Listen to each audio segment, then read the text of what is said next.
In Boston, we tune in to learn about the news from Karen Holmes Ward, Janet Wu, Amaka Ubaka, Latoya Edwards, Rondella Richardson, Shayna Seymour, Anna Rittis Rodriguez, and other talented women of color. It's almost difficult to remember what the nightly news looked like in the 50s and 60s when reporters and anchors were almost exclusively white men. The diverse, representative news teams of today are possible because of pioneering efforts of a tenacious group of women who broke barriers in the 60s, 70s, and 80s. In particular, we honor Sarah Ann Shaw, Carmen Fields, and Reverend Liz Walker for their contributions to the field of journalism and for accurately portraying the beauty of Roxbury.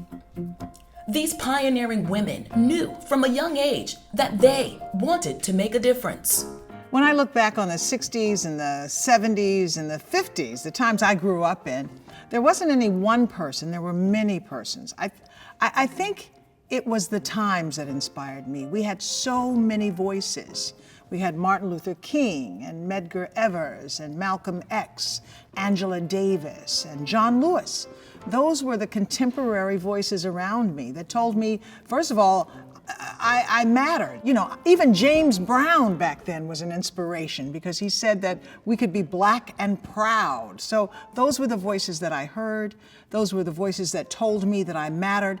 And not only that I mattered, but that I had a responsibility to the rest of the community and to the world. And I think that's what inspired me.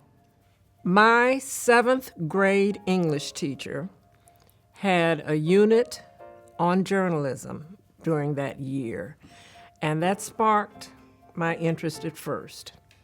Later, a columnist at the black newspaper in my hometown, the Oklahoma Eagle, invited me to be a guest columnist, and that cemented the deal. Sarah Ann Shaw became a reporter in part because of her experience as a community activist. For Carmen Fields and Reverend Liz Walker, their professional experience helped to land their first jobs in Boston. It was serendipity that I became a reporter. I was involved with a community group that was trying to get more black people jobs in the television industry and in newspapers as well. And I was a community representative in the organization. And the man who was the general manager of Channel 4 at that time offered me a job, and he thought I could do the job. My first job was in Little Rock, Arkansas, which was my hometown. And I looked around that newsroom. Nobody looked like me. Nobody'd heard anyone like me in that newsroom. So I think that I was a little afraid and certainly challenged, but excited about doing something different. When I got to Boston, I'd been in media for many years. I came here after living in Little Rock, after working in Denver, Colorado, and San Francisco. So I'd earned my abilities. I'd done my work. But it was such a new thing to have a black face on the main news in Boston. That was very different. And suddenly I was being judged all over again. Well, being the first black woman reporter at Channel 4, it was difficult. I mean, I would go places to do interviews and people would be very surprised that I was the reporter. Sometimes it was difficult to get people to cooperate, to grant me interviews, even though I was working for an established television station. Sometimes there was hostility from some of the people I was interviewing. And you have to prove yourself over and over and over again. My very first job out of college was for a small television station in Jefferson City, Missouri. I was the first and I was the only. Need I say more? It was a very interesting learning experience, learning the business, and also because it was a small station, I got a chance to shoot my own film, process it, edit it, deliver the stories on the air, live on the air, do the writing. So it was a preparation, an all-encompassing preparation for the task ahead.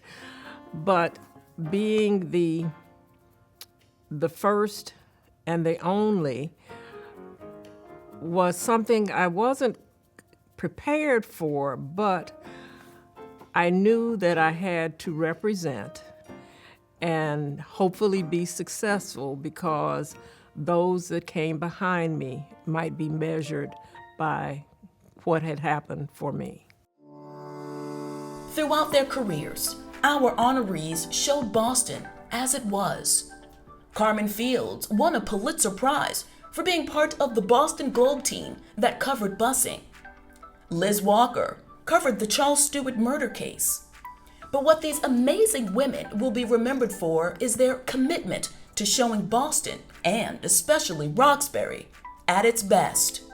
I'm particularly proud of Channel 7's coverage of the 1982 NAACP National Convention when it met in Boston.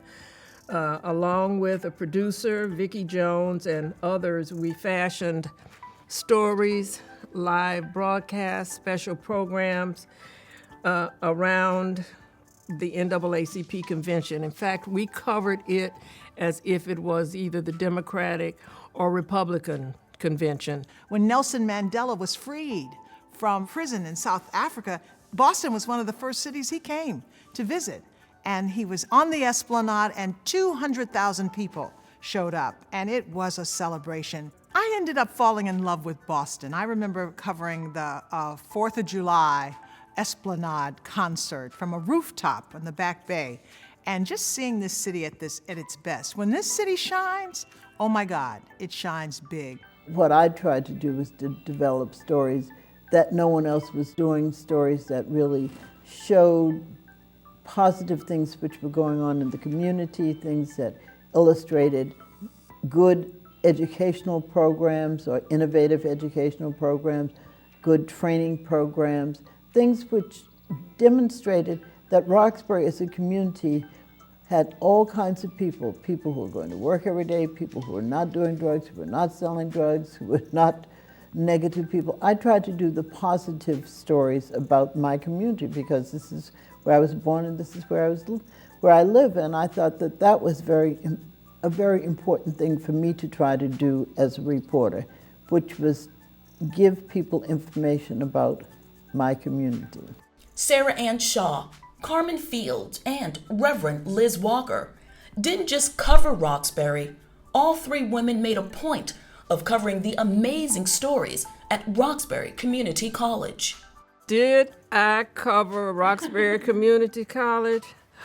I think I'm responsible probably for half of the bricks that are used to build these buildings on this campus, because I paid particular attention to RCC because it was conceived and launched the same time, exact same time as Bunker Hill Community College.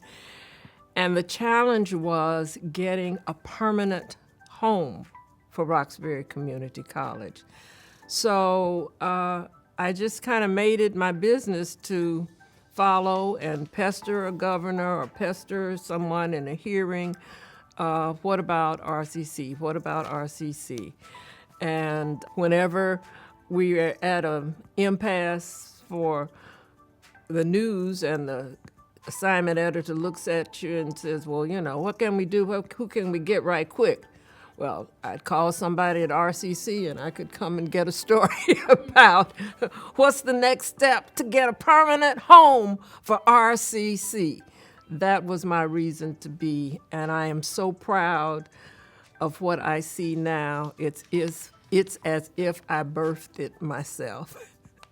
When Reggie Lewis died of a heart attack playing basketball or practicing, that was a great tragedy for this city. His wife, Donna, was an amazing, and still is an amazing woman. And despite her grief and her trauma, she decided she was going to turn her grief around, and she did so many and still continues to do so many things for the city. So with the Reggie Lewis Center, of course, that's a state institution, but she was a part of that. That's her husband, and she gave permission. Roxbury Community College stands for everybody can get an education, and everybody can do better, and everybody can be a part of a productive quality of life in a community. And so Donna Lewis invested in the community through that center. So that was an exciting time when that center opened, and it was, with the track, which was a world-class track, it just elevated the neighborhood and elevated the city, and that was a big story to cover. Sarah Ann Shaw, Carmen Fields, and Liz Walker were successful because of their talent, perseverance, and unbridled commitment to the truth. But it certainly didn't hurt that Reverend Walker and Carmen Fields had the legendary Sarah Ann Shaw as their mentor. I am a little awed by Sarah Ann because she's an institution, and I worked with her at Channel 4, and you didn't mess with Sarah Ann. If Sarah Ann wanted something done, you pretty much tried to figure out how to do it. And she's still that way. She's committed to this community. She's committed to social justice, and she fights for that. And she fights for what she believes in. So she's a real shero for me. She is a pioneer in this field and has done so many amazing things in this community. She is unapologetically for Roxbury. So I am awed by Sarah Ann.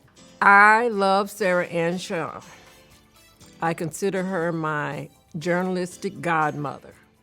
You don't have enough time for me to count the ways that Sarah Ann Shaw has been important to my life and my career. She's responsible for helping me finish my master's thesis because she had all of these papers and notes and minutes and things that you couldn't find in a library, but that were sitting right there in her house. When I was starting at the Boston Globe, she would regularly check on me and offer me suggestions for stories and tell me about meetings that were occurring in the community that might interest me. We stand in awe of Sarah Ann Shaw, Carmen Fields, and Liz Walker. We are proud to honor these amazing women as Legends of Roxbury.